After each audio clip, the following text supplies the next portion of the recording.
हरे कृष्णा, राधे राधे, जय श्री राम। आप सबको विजयदशमी की बहुत बहुत बधाई हो। अश्विन मास के शुक्ल पक्ष की दशमी को विजयदशमी के रूप में मनाया जाता है।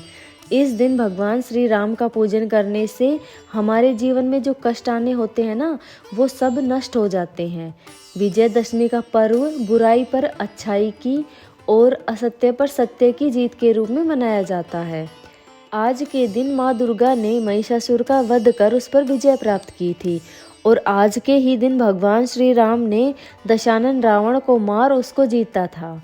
दशानन को हराने के कारण इस पर्व को दशहरा भी कहा जाता है, क्योंकि दशहरा का अर्थ होता है दशानन की हार। इस दिन जिस कार्य की शुरुआत की जाती है उसमें सफलता अवश्य मिलती है।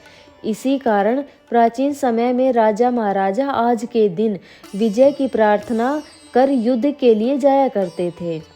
आज के दिन हथियारों और अस्त्र शस्त्रों की पूजा भी की जाती है, नए कार्यों की शुरुआत की जाती है।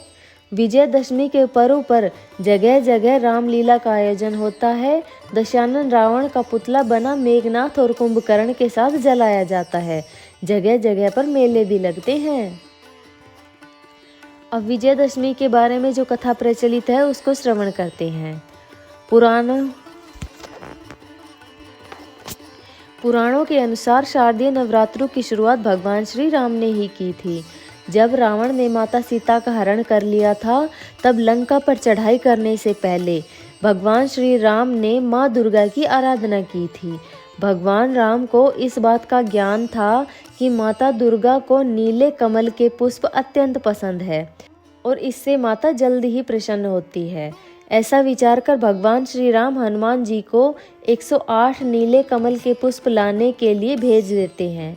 तब राम जी की आज्ञा से हनुमान जी कमल ढूंढने चले जाते हैं और आकाश मार्ग से उड़ते हुए नीले कमल की खोज करने लगते हैं।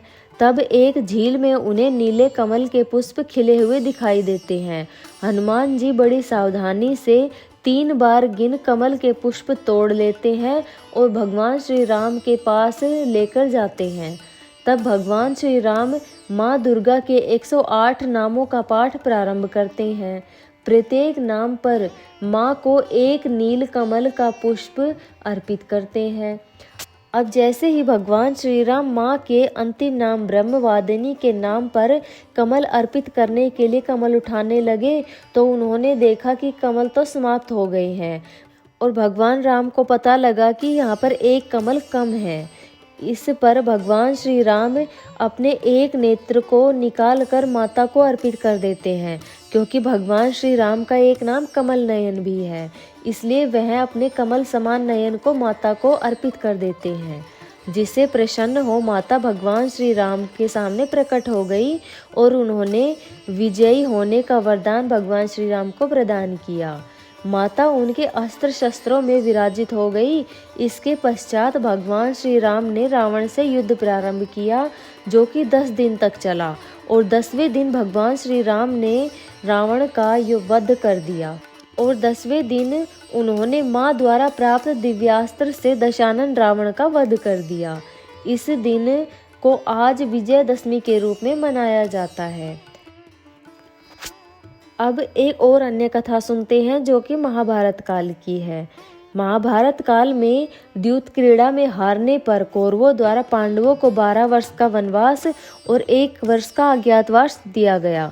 तब अज्ञातवास की शुरुआत होने से पूर्व सभी पांडवों ने अपने अस्त्र शस्त्रों को शमी के वृक्ष पर छुपा दिया और राजा विराट के यहाँ कार्यरत हो गए।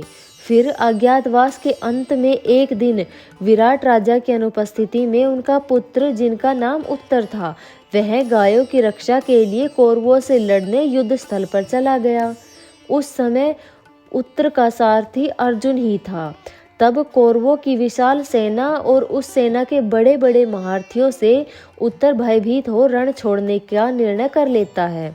इस पर अर्जुन ने उन्हें रोका और समझाया, परंतु उसका भय कम न हुआ।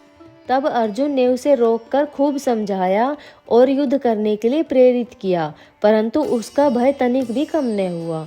तब अर्जुन ने शमी वृक्ष से अपने हथियार ले कौरवों को हरा दिया। इस प्रकार विजयदशमी अधर्म पर धर्म की, असत्य पर सत्य की और बुराई पर अच्छाई की जीत का प्रतीक है। विजयदशमी या दशहरा का पूजन तभी संपन्न माना जाता है जब विजयदशमी की कथा का श्रवण या पठन कर लिया जाता है। तो आप सब पूजा के साथ साथ इस कथा का श्रवण भी अवश्य करें। हरे कृष्णा, राधे राधे, जय श्री राम।